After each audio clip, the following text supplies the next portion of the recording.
whoever's watching today's video, Tom78 here, and I'm absolutely knackered, okay? But I'm gonna get through this video. I want to show you the progress that I've made on the HOTH MOC. I'll be gone for a week, and I do not want to miss this opportunity for you guys to see how much progress I've made in the last couple of weeks. So let's get straight into it.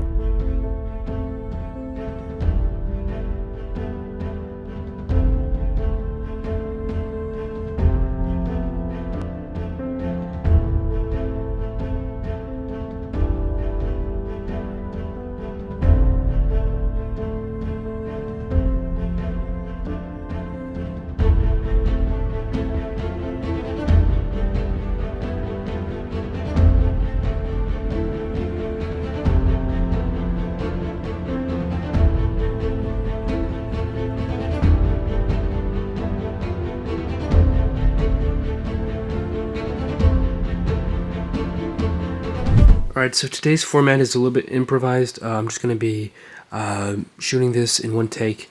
Not something I'm used to doing, but I have to make this real quick because I will be leaving tomorrow on holiday, and I really want you guys to see the progress until the end of the year. And I'm pretty happy with what I've done so far. So we'll start off with this part over here. This is a radar dish that is from a HOTH set. I'll put it on the screen, but I figured I'd implement this in the MOC, and I added some cool rock work as well.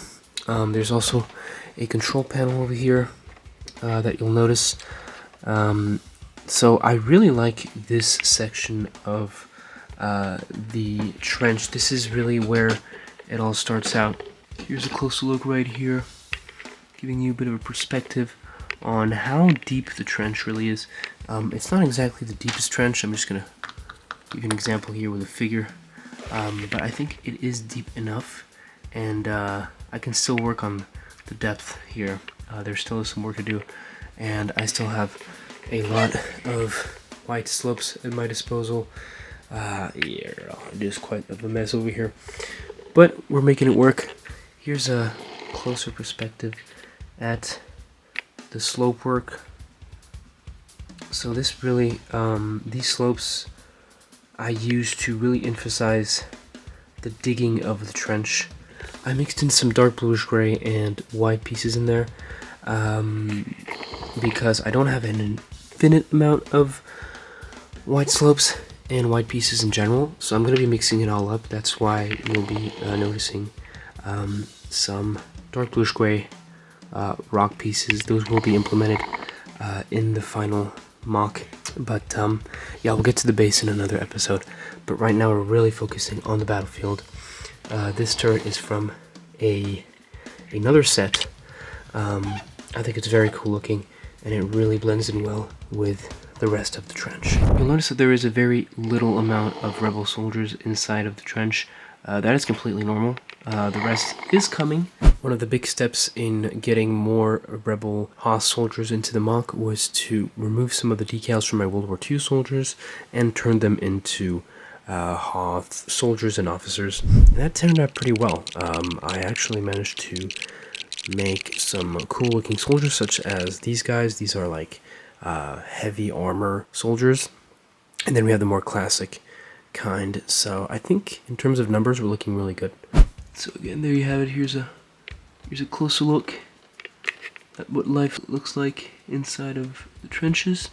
You'll notice that there are some gun rails over here where soldiers can pick up their weapons, which I think is a fine addition. We've got one over here.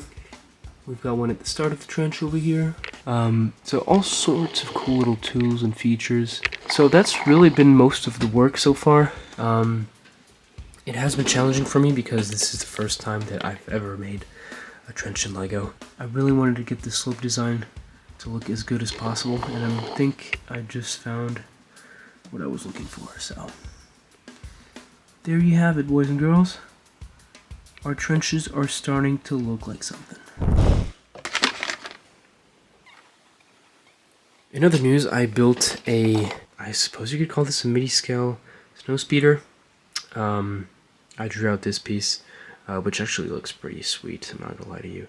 And so this snowspeeder will be flying over the battlefield, probably close to this Midi-scale ATT. This beautiful beast, it will actually be going the other way. There we have it.